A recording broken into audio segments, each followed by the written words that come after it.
All right, ready when you are, Tim Fitzpatrick. How are you, man? Glad to have you I, back.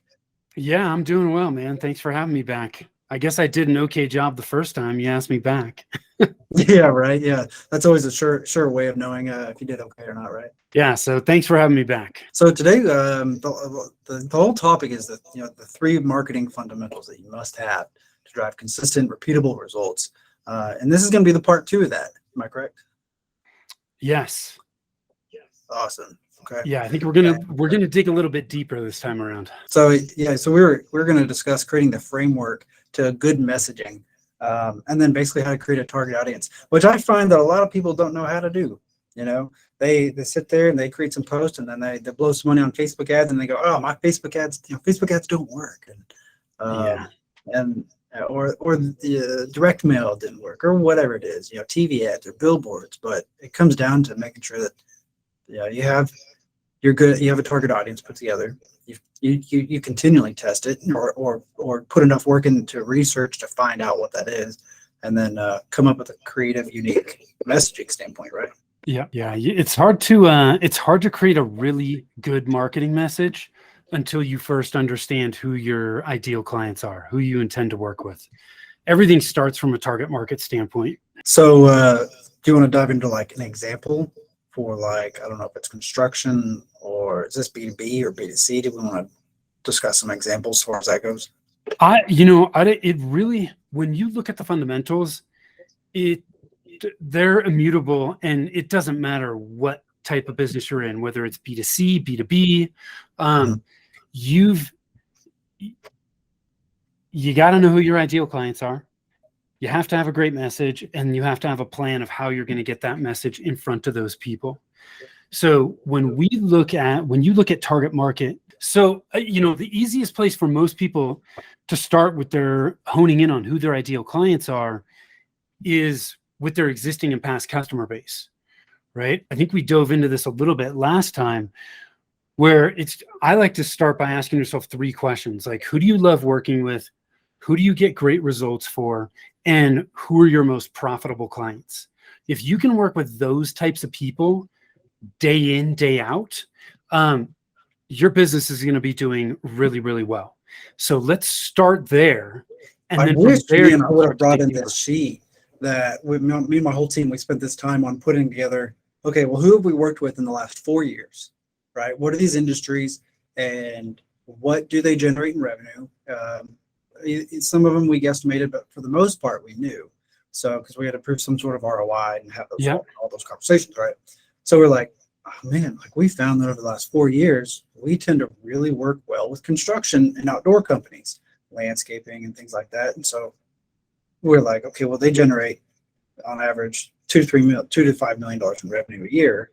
Their budgets are X. If we like that field, we like to stay in that field, then we need to figure out ways to further accommodate that type of clientele, Yeah. and refine that marketing message, right? That'd be a Yeah. good example. Yes, that's a perfect Yeah. example, right? And some people might even go deeper, right? You don't necessarily have to go deeper, right? But it could be, local contracting and home remodeling companies, right?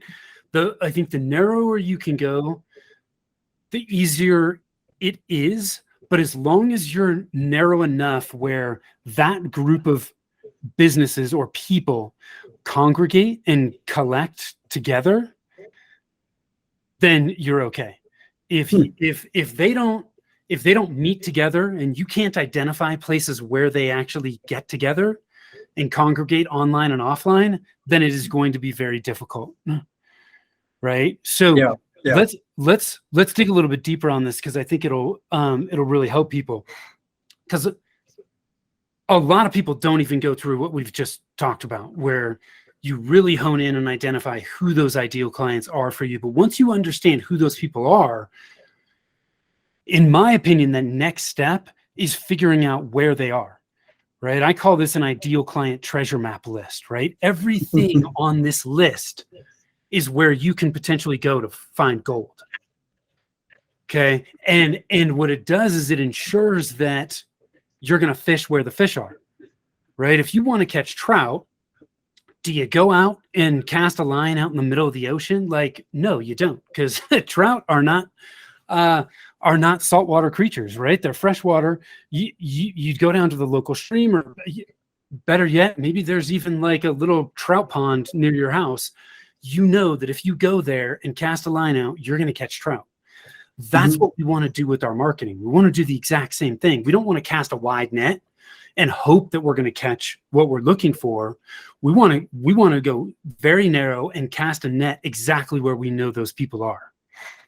So that's a really good example. I like that. That's just like calling a fisherman a good fisherman. He's not taking oh man, I'm forgetting what it's called. What's the line? What's the really long rod and the really long line? And they sit there and they whip it back and forth. Oh, like a fly fishing? Fly fishing. Yes. Thank you. Yeah.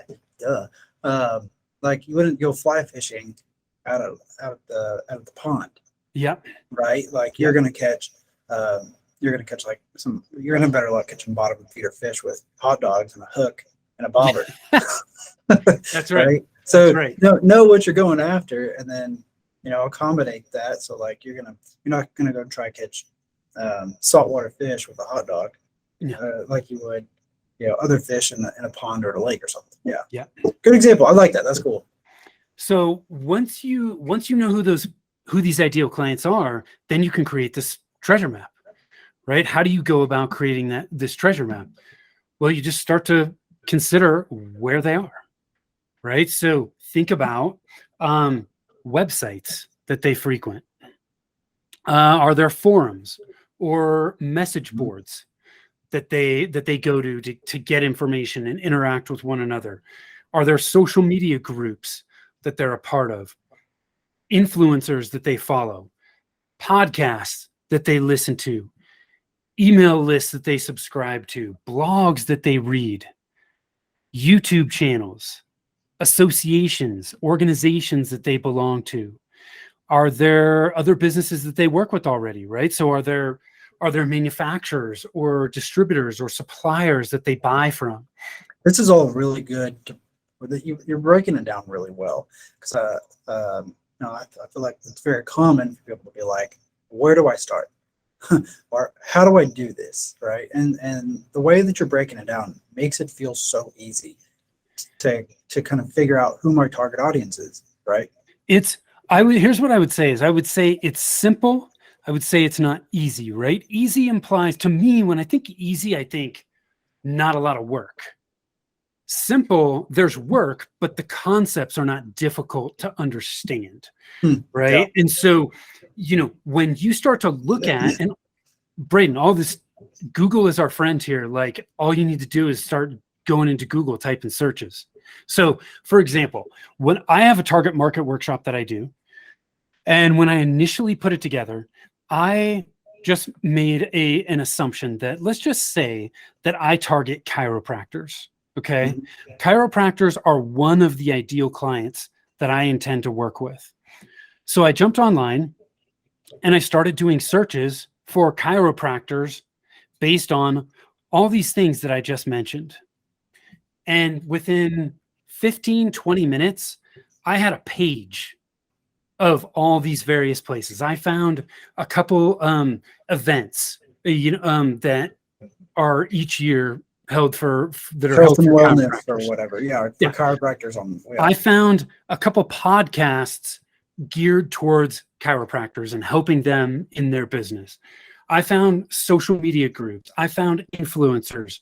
I found suppliers like chiropractic equipment, like tables, and I can't even remember what else was in there. Tables was one of the main ones that I found. But so, for example, like, okay, maybe a table manufacturer that's selling to chiropractors, maybe their salespeople could be good referral partners for me. Or maybe I could establish some type of, program with them where maybe I do workshops for them to their chiropractors, things like that. I found magazines that they read. Maybe I could start to write for those magazines. Maybe I might want to advertise in those magazines. The podcasts that they listen to, maybe I could be a guest, right? I'm going to start to do outreach there. But within 15, 20 minutes, I had a list, right? When we do this for clients, we go much deeper and we take a lot more time. And I mean, I've done some of these where it's, 20 plus pages in a Google document, right? Does that mean putting together a target audience? Putting together all the places you can go to get in front of your target audience, right? Now, it doesn't mean that you're going to go to all those places. Unless you get a huge budget, you're not going to be able to do all those things. But what you can now do once you have that list is start to prioritize which channels you're gonna test and see whether they work.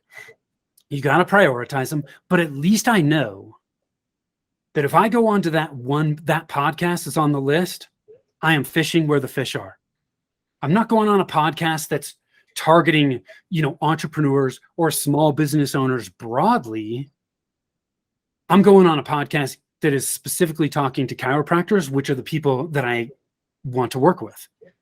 Now, that larger, broader audience, maybe there's some chiropractors in there, but it's not nearly as targeted. Yeah.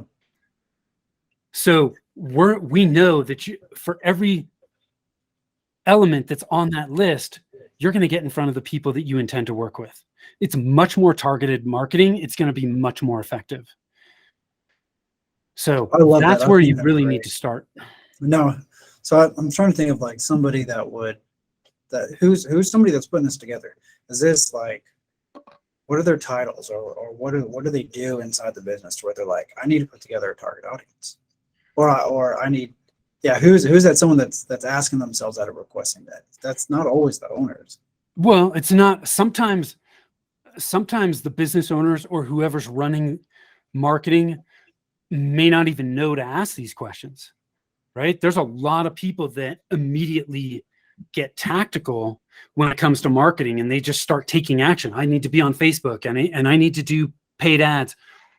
And that's the whole premise behind the initial conversation we actually had, which is when you do that, you're putting the cart before the horse.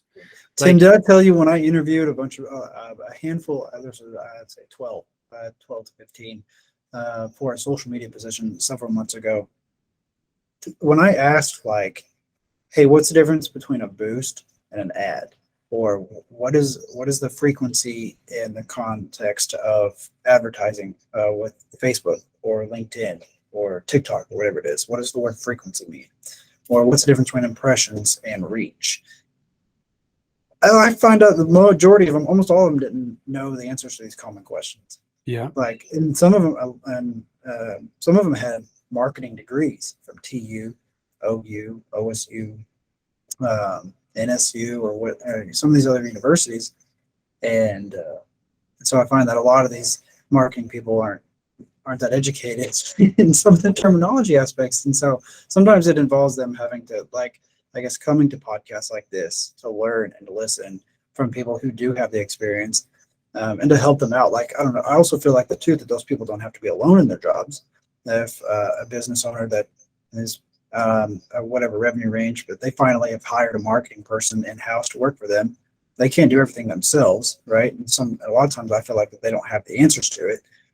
So then they start going to conferences, start listening to podcasts like yours and mine, reading our blog posts and things like that, and then trying to figure out ways to implement companies like ours to be able to help them and assist. Then to be able to answer, like, and my big thing lately is like, it's been hard to start conversations, and until you bring somebody into, like, what I've been doing with the studios, I've been like, instead of asking for a meeting or a lunch meeting, I've been like, hey, you want to come be on our podcast? Next Friday, we're talking about this topic. Maybe you could relate to it. Oh my God, yeah, I could. Start the conversation, and then they learn once they become more educated, then they start asking the questions. So that was my whole spiel and all that. I think you touched on something that's really important to pull out, because this is a really common mistake. A lot of business owners hire their first in-house marketing person, whether it's a marketing coordinator or a marketing manager type position, expecting that person's going to be able to do it all. And they know how to post on Facebook, LinkedIn, Pinterest, Twitter, YouTube. they know can the do difference between shorts, reels, TikToks. They know what SEO is, SEOM. They know how to do Google ads, Bing ads. They know what Google Search Console is, Google Business Manager. They know how to create profiles and listings. They know how to code and build websites. They know how to do video production, photography. They know how to edit photo and video. Like, this person's a freaking unicorn. I had this conversation in May. Yeah, actually, probably a little bit earlier than that, but earlier on this year, I had a client say, "Hey, you know, what do you think about me hiring somebody at this rate that's in house? I could hire." It's almost an argumentative. Hey, I could hire someone for this rate in house, full time, work for me, 40, 60 hours a week, managing all my marketing. I said, that is a freaking unicorn, and I broke down exactly what I just said. I said, if you find somebody like that, you're not paying them that rate. No, you're getting paid a lot more, and I would expect at least six figures. And the marketing managers or the directors that are getting paid six figures in some of these companies, they don't know all that stuff. No, they don't. And if they did, and if they were doing it all, I mean, shoot, it's so stressful, right? And be able to keep up with all the different rules and algorithms that update, and all that stuff is ridiculous. You know, you're in my opinion, when you hire higher paid executive level marketing people in-house, or whether you hire somebody on a fractional or part-time basis, you are hiring that person for strategy, to be able to put the strategy in place, put the plan, and keep everybody on the team accountable. You are not hiring those people to post on social media. If you are, you're overpaying, and it's not a good use of your resources. And like you said, like we just pointed out here, you can't hire one person and get it all. It does not exist. Marketing is far too broad. So don't make that mistake. Know what you're getting into, and know that the other mistake I see people make is they hire the in-house person. The owner is trying to manage marketing, and it's not their thing. Man, if marketing is not your thing, you got to bring somebody on that can run it for you, because you're bound to make mistakes that you don't need to make.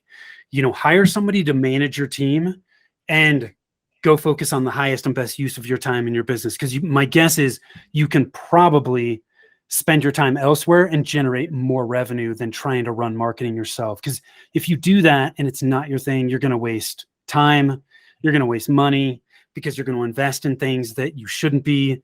You may run into issues where, like, you're not implementing consistently, and you're not giving your in-house team, or frankly your agency, the information and the guidance that they need to be successful. Yeah, that's powerful.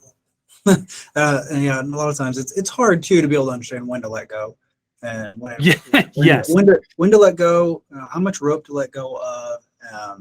And I know, like, as businesses, as they grow from startup onto $70 million a year company, it's like by the time you hit those kind of company levels, those people have been with the company for 15 years, 20 years. They understand the ropes. They understand how things go, and training gets a little bit easier.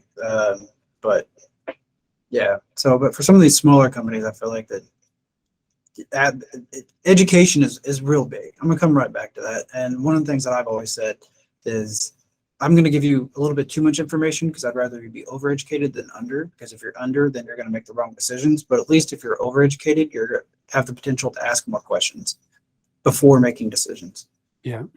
Would you say that that'd be a good idea? Would you agree on that or not? Yeah, absolutely. I mean, look, if you're going to hire somebody, you have to have a certain level of knowledge to be able to vet them properly, right, and manage them.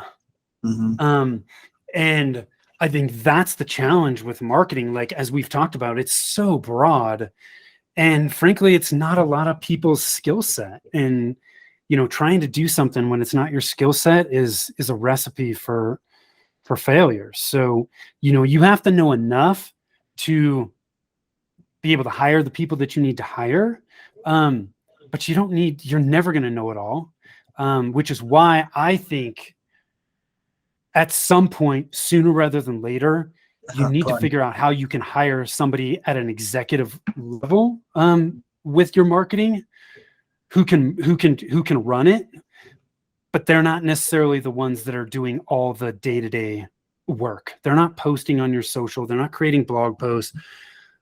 They're keeping everybody on the team accountable. And that, I think, is more within reach than most people think, because you don't have to hire that person full time. There's a lot of fractional chief marketing officers out there that can do really great work for you on a part-time basis. So you don't have to commit to that, high six-figure position right off the bat.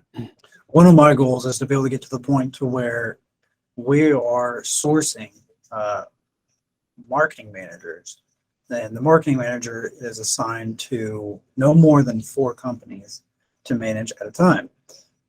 They may spend a couple hours a week at their office, and then a couple hours a week maybe on a site or at one of the locations or whatever it may be. But when you're in the midst of, okay, I can't or don't want to be able to afford someone full-time and a W-2 salary, but I need someone that helps keep my team accountable. Okay, well, that involves some level of time. So associate that marketing manager to have 10 hours a week, 5 hours a week associated to them, spending that time wherever it's most needed to help point the team north and keep everyone accountable. And then behind them, they have sources for SEO, SEM, content writers, producers, to videographers, photographers, web developers, designers, graphic artists. You have this whole team behind that one person. I don't know what's more powerful than that, right? And so when you discuss rates, like, you don't get that for $1,000 a month. You don't get it for 500. Those rates are 3,000-5,000 plus to try to be able to afford a team like that. But then again, that's the salary of that one person plus their taxes and employer taxes. Fork over the 3,000 to 5,000. Don't hire somebody in-house. Have somebody else deal with the training. I have to deal with all the training, all the software, all the equipment, to be able to provide that company with all those resources. And I don't know about you, but there's some companies here locally where I'm competing with almost all of that for $1,500 a month. And I just think it's freaking insane. And I'm just like, I'm not going to do it. Oh, it is insane, because if it sounds too good to be true, it is too good to be true. You get what you pay for. And there's just, you and I both know how much work it takes to do some of these marketing activities. And there's just no way that some of these providers that are on the lower end can take the time that's required to do a great job at the price that they're charging. So I believe they're doing a half-ass job. Like, they're doing less for less. Yeah. and making it make sense, right? And these business owners, these decision makers have no clue what the difference is. When they look at a proposal or a contract or an invoice, they're just like, okay, it looks like they're managing my website, they're publishing blog posts, they're doing SEO, they're managing my Google ads, they're talking with me 2 or 3 times a month, doing consulting sessions for $1,500 a month. But I don't know, like, maybe on the SEO part, like, maybe they touch the website once a quarter. Does the client know? No. Do they care? Sometimes they don't. They don't until they start asking questions, right? And they're like, hey, why haven't we seen more? Or like, why hasn't this changed? Or whatever it is. And sometimes, like, they're so focused for 6 months to a year, they're so focused on other aspects of the business, they don't care to ask those questions. And they're just like, okay, fine, we'll get by, and which is fine. Something's better than nothing. But then again, like, if a potential client comes to us and they're like, hey, we have a $300 a month budget, I'm like, hold on to that, save that for the next 6 months. We're going to spend it over a 90-day period wisely. You're going to see a little bit more of an impact. Other than just taking some stock photos and posting on social media. Yeah, which short term is not gonna do anything. Yeah. Right. You got to think to me, you have to think long term with marketing. Are there things you can do to get short term results? Yes, there are. But if you are constantly thinking short term with your marketing, you are going to make decisions that negatively impact your business in the long run. And you will most likely give up on marketing tactics you're investing in too early. You haven't given them enough time to work, which is why, so many of us in marketing talk to people who are like, yeah, I tried that, didn't work. I did that. Yeah, that didn't work either. Well, there are a lot of reasons why that might be happening. What I see a lot of times, because I focus on the strategy, the planning, and the leadership side of marketing, is, man, we didn't have a foundation in place. We just jumped to the tactics first. But it's also, we didn't give these things enough time. I posted on Facebook for 2 months, didn't work. Yeah. Sorry, not enough time. I started writing blog posts. I did it for 3 months. Nothing happened. Yeah. Content, man, this is a marathon, not a sprint. Okay. I still have a blog post from 3 years ago that's still ranking on the first page of Google that has brought me over 500,000 impressions and like a ton of traffic to the website. Yeah. I hit the mark on that one. The right keywords, the right topic, the right article, like that stuff has worked. And there's been some other articles too that that I wrote, put on my website that has actually brought us business. They're like, I tracked it digitally through like HubSpot CRM, an integration with that on WordPress. Yeah. If someone submits a form, it shows you the drill down of the last few pages they visited. So I found out that they Google searched this keyword. They landed on a blog post. They went to a service page and then contact and filled out the form. I'm like, score. But it wasn't just that one it wasn't just that one that made the difference. It was also having the right service pages or the right keywords on other pages that kind of built that web, right? And I've also really been having the conversation with all these business owners that it's a full circle. Okay, so it's not just posting on social media that is going to be enough. It's not just having a website. It's listings. It's having a good website. It's having good customer service. It's having a way to build retention with your customers. It's having a way to be able to, do mail. Like there's so many different elements in the whole marketing advertising realm that sometimes it's like, well, we were advertising with Facebook with a client earlier on this year, and we stopped for like 60 days and noticed that their Google traffic was going down and their leads from paid search went down as well. So we've learned that with some of their audience, it was Facebook was a real good branding aspect of what we were doing, and it kept their customers, kept them top of mind for their customers.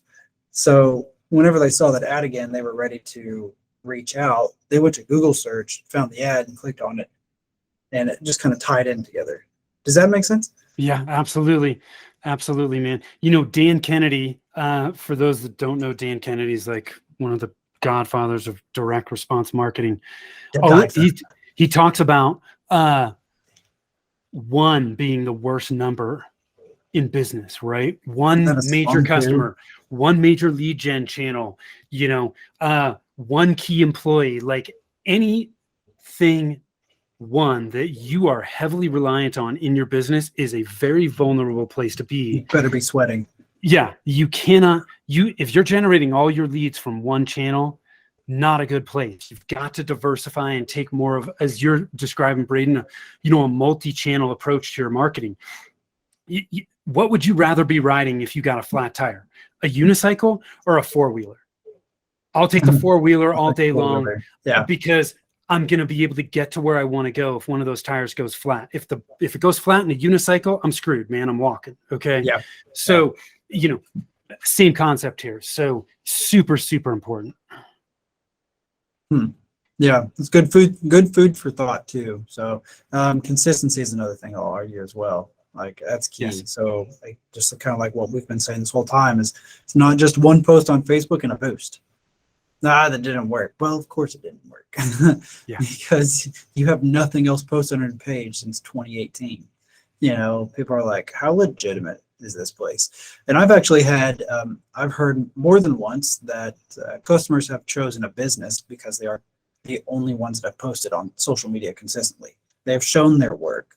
They show that they're active. Like I wonder all the time too if a business is even alive or still active or whatever if they don't have anything on social media. And I go to social too, just like when it comes to events, let's say a restaurant, a bar and grill or something like that.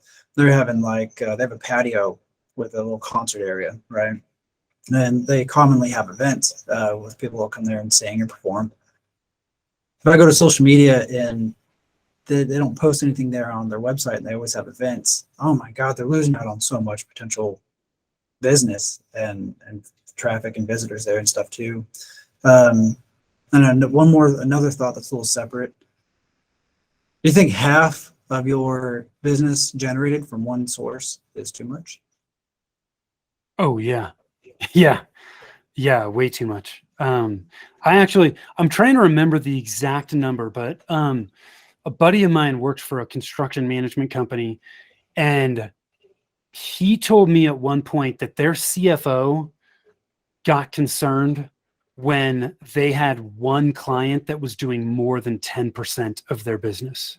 Yeah. So I think scary. That's I think on the more conservative side. I mean, several years ago, I talked to a company that had just bought, they were investing in other companies. They had just bought a company where their largest client was doing 80% of their business. And I was like, oh my God, I cannot believe you bought this company. This is like, that was shocking. There must have been some other factors there that made it very attractive to buy them, because 80% of your business with one customer that's crazy. Your business could be gone overnight. Yeah, nothing you can do about it. Yeah, nothing you can do about it. Yeah. I don't know if you can see this, but so you're on the TV. The reason why you're here on the TV and I'm here, this is Google Meet, right? So yeah, the computer's right here in front of me. I've got my phone over here that's streaming live to the Blue Studio Instagram page. Sooner Marketing's Instagram is co-hosting the live. And so I'm Facebook Live as well on the Sooner Marketing page, and I'm recording this as well. So when I told you earlier when we got started that I'm cracked out on this, that's another level. Streaming live on three different websites on 2 different platforms. Or sorry, 3 different accounts on 2 different platforms, and video recording, audio recording. So again, it's not one channel that can bring business or that make it work, right? Yep. No doubt. So we went down a rabbit hole. Yeah, we did. We went down a rabbit hole after I started talking about your ideal client treasure map. Do you want to dig into messaging a little bit before we finish things? Yeah, let's do it. So I'm going to try and make this as actionable as possible. Okay. With messaging, one of the biggest mistakes people make is they make it difficult for people to understand what they do, and they talk too much about themselves. Like, our customers don't care. What they care about is how we can help them solve the problem they have and get to where they want to be. One of the things that always stuck with me, and I heard this from Dove Gordon over at Profitable Relationships, and it always stuck with me. I don't know where he heard it, but he said, look, people, what we need to do is we need to focus on the problems our ideal clients have and don't want, and the results they want and don't have. We need to focus on those two things. Okay, so we need to focus on the problems our ideal clients have and don't want, and we need to focus on the results they want and don't have. Wow, I love that. Okay, think about it like Tony Robbins, and I don't know, I'm sure Tony Robbins heard this from other people, but Tony Robbins talks about pain and pleasure, right? Those are the 2 reasons why we make decisions, why we choose to do what we do, to avoid pain and to gain pleasure. And that's the exact same thing that we're doing with our marketing, right? When we talk about the problems, we're focusing on the pain. When we talk about the results and the benefits and the outcomes, we're talking about pleasure. Our message needs to focus on those things because that's what's going to grab their attention and their interest. Now, one of the easiest ways to do this, right? Because so many of us struggle with our marketing message. partly because we just don't think objectively about our business. We're too close to the fire. Okay. Is using a storytelling framework. And the framework that I'm going to touch on here was popularized by StoryBrand. They've done a really good job popularizing this. But it's based off of the hero's journey. The hero's journey has been around for, Ever. I don't, forever. It's the common way to tell a story. Yeah. Yes. Ever since people have been telling stories, the hero's journey has been around. Ever since beginning of comics. Yeah. So, it's when you think about this, in every story, there's a character or the hero, right? As it relates to storytelling with marketing, the hero is your customer, not you, because the hero in every story has a problem. But everyone makes it about them. And when they all the time, here's what we can do. Here's how we do it. Here's how me. And when they do that, they're talking about something that the customer, that the potential client doesn't care about. And they're also positioning themselves as the hero in the story. And it's really easy to write that way and to think that way. And I think it's most common just because I think it's most natural for people to want to talk about themselves, right? Yeah. Talk about what they do and share that and try to, in some cases, shove it down your throat and be like. But so think about it. Like when we started talking, you said, hey, a lot of the clients that we're working with now are in the contracting space. They're local contracting companies. How many roofing and siding companies do you go to their website and they all say a slight variation on the same message? Like, number I've one, had this conversation where it's like, would you know the difference if I took your logo and put it on any one of your competitor websites? Would anybody be able to notice the difference? If the answer is, I don't know, well, maybe, or no, okay, something's wrong, right? If you can put your logo on anybody else's website and you're like, nope, mine completely talks different. It looks different. The messaging is different. It's all about I built this landscaping website and it is all about the customer's experience. Try to create the vision for them. So there's a lot of visuals and stuff. And it's like, it's not, here's how we do things. Here's about us. It's a little bit about services and testimonials. It's got some sections in there for that, but it's more of like, you need lawn maintenance. Here's how, our lawn maintenance service helps or right. Yep. Kind of like that. So let me give you a perfect example here. I worked with a roofing and siding contractor. This was probably 3 or 4 years ago. And when we started working on their messaging, we started looking at their Google reviews, which, by the way, your reviews or your competitors' reviews, there's a treasure trove of information in there. One of the women that left a review there said, they treated my house like it was their own. That became their core message. Okay. Because it wasn't, look, installing high quality siding is table stakes. Everybody expects that. It is. I hate the word high quality. Yeah. It is not a differentiator. Okay. The fact that you sell, James Hardy siding versus some other siding is beside the point. It is not a differentiator. What became a differentiator for them was, oh my God, I've got these contractors walking around my house. They're coming in with their dirty boots, tracking stuff all over the place. And it's like, they're just doing this just to get the job done. But if they're working on my house, treating it like it's their own, what are they going to do? They're going to take the extra time to make sure that it's done right. It's going to be exactly, because you don't do crappy work on your own house, right? You treat it like that message. The minute I read that, I'm like, that's it. That's the message. It's that type of thing that we're focusing on here when we start to work through some of this messaging stuff that's going to differentiate you. Because like you pointed out, Braden, I've said the exact same thing. Take off the logos, go to 5 of your competitors' websites. Can you tell the difference? If you can't, there's no differentiation. And guess what happens when there's no differentiation? When people don't see the difference, they see you as a commodity.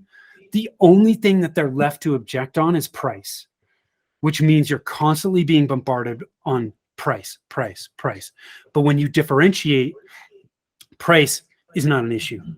So how do you I don't want to go too far off topic because I know we're going to wrap up soon. How do you differentiate in conversation? So one, you've got to use this messaging framework first and foremost, right? To make sure that you're focusing on talking about them and not you.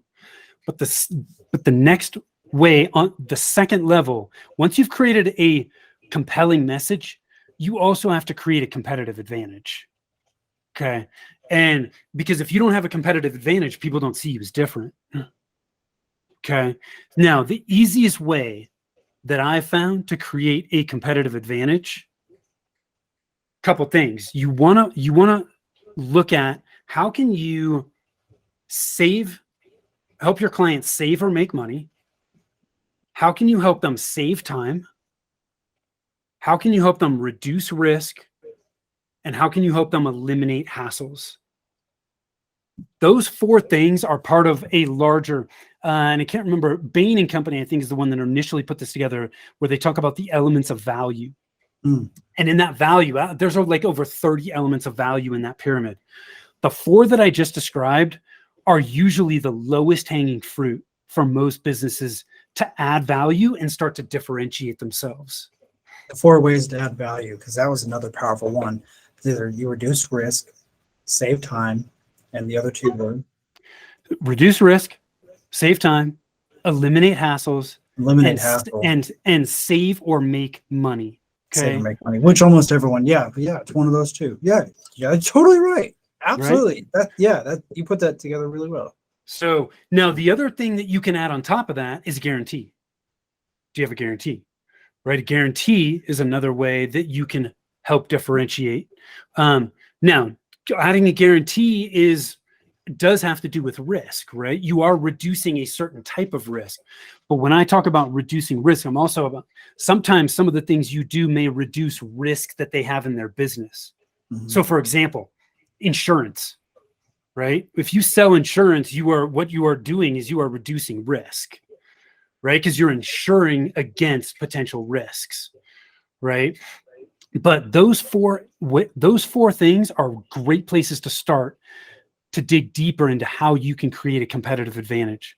I actually just did a podcast episode on this because I talked to a marketing manager for a managed service provider and an IT consultant a couple of weeks ago. They know who their ideal clients are. They did a really good job with their messaging, but they're still competing on price. And it's because they haven't created a competitive advantage.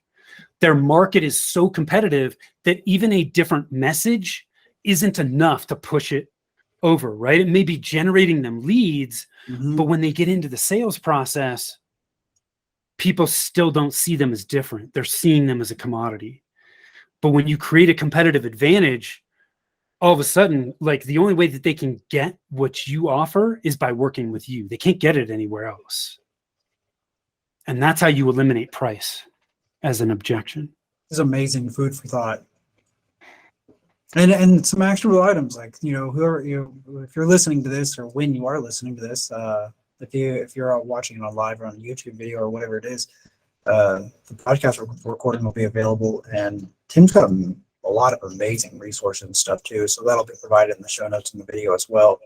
So if you ever missed out on part of the conversations listening to the lives, you can always go back to the YouTube videos, find the resources there, or even the podcast show notes too.